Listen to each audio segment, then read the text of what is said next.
Hey everyone, Sim News here reporting from Rio de Janeiro at the Rio Plus 20 conference. We've just walked out of the main plenary session on about the future we want document that will be taken to world leaders in coming days.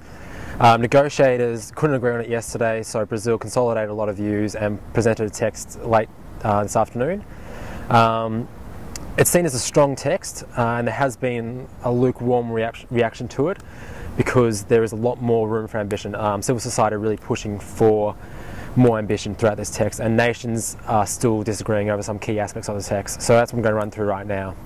Only 7 of 287 paragraphs actually commit to anything.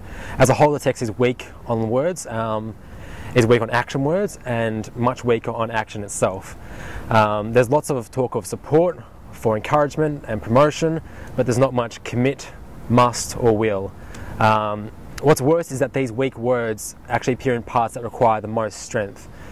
For example, the green economy rehashes a lot of principles and a lot of promotions and encouragements that were made in 1992.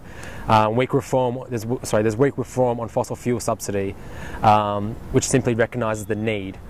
But some are thankful that it's still there. However, there's nothing on renewable energy or equity in renewable energy. Well, it's barely on the radar in the coming years. There's no pledges on finance or technology transfer.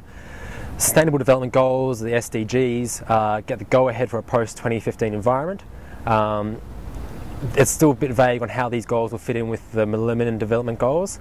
It came under criticism from developing nations. It's seen as something that will compromise on if there's more pledges for finance and technology transfer.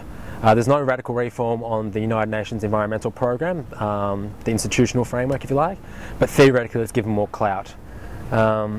Marine protection in international waters, or the high seas, is gone. However, there is cautionary action on ocean fertilisation, but that is weak. There is support for small fisheries, which is a good positive step in support for Indigenous communities in particular.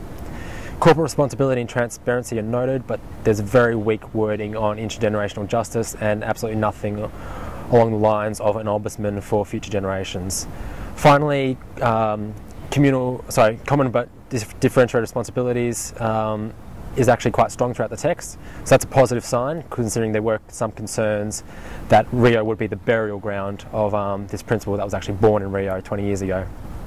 So stay tuned for Sim News for some more updates from Rio Plus 20.